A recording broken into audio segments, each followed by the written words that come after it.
ಇವತ್ತು ಆ್ಯಕ್ಚುಲಿ ಹೋಗಿದ್ದು ನಾವು ನಮ್ಮ ಯಜಮಾನ್ರಿಗೆ ಶರ್ಟ್ ಕೊಡಿಸ್ಬೇಕು ಅಂತ ಹೇಳಿ ಟ್ರೆಂಡ್ಸ್ಗೆ ಕರ್ಕೊಂಡು ಹೋಗಿದ್ದೆ.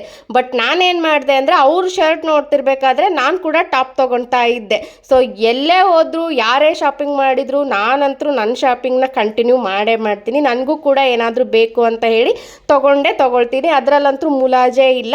ಅದಾದಮೇಲೆ ನಮ್ಮ ಆಂಟಿಗೂ ಕೂಡ ಏನೋ ಬಟ್ಟೆ ಬೇಕಿತ್ತು ಅಂತ ಹೇಳಿ ಪಕ್ಕದ ಶಾಪಲ್ಲಿ ಅವ್ರಿಗೂ ಕೂಡ ಶಾಪಿಂಗ್ ಮುಗಿಸ್ಕೊಂಡು ಅದಾದಮೇಲೆ ಫೋಕಸ್ ಕೆಫೆಯಲ್ಲಿ ಏನೋ ಬೇಕು ಅಂತ ಚಿನ್ಮಯ್ ಕೇಳ್ತಾ ಇದ್ದ, ಅವನಿಗೂ ಕೂಡ ಆರ್ಡರ್ ಮಾಡಿ ಕೊಡಿಸ್ತಾ ಇದ್ದೆ. ಇವತ್ತು ಹೊಸ ಎಂಟ್ರಿ ನಮ್ಮ ವ್ಲಾಗಲ್ಲಿ. ಅವ್ರು ಯಾರಂದರೆ ನಮ್ಮ ಪಕ್ಕದ ಮನೆ ಸಾರು, ಅಂದರೆ ಆಂಟಿ ಹಸ್ಬೆಂಡು. ಅದಾದಮೇಲೆ ಇವನು ನಮ್ಮ ಪಾಪು ಇಲ್ಲಿ ಕುತ್ಕೊಂಡು ನಂತರ ಯಾರು ಇಲ್ಲ ಅಂತ ಹೇಳಿ ಬಿಲ್ಡಪ್ ಕೊಡ್ತಾ ಇದ್ದ. ಅವನಿಗೋಸ್ಕರ ಫಿಂಗರ್ ಚಿಪ್ಸ್ನ ಆರ್ಡರ್ ಮಾಡಿದ್ರು, ನಮಗೋಸ್ಕರ ಪನ್ನೀರ್ ಸ್ಯಾಂಡ್ವಿಚ್ನ ತೊಗೊಂಡಿದ್ವಿ. ಅದಾದಮೇಲೆ ನನಗೂ ಕೂಡ ಬೇಕು ಅಂತ ಹೇಳಿ ಚಿನ್ಮಯ್ ಕೇಳ್ದ, ಅವನು ಕೂಡ ತಿನ್ಕೊಂಡ.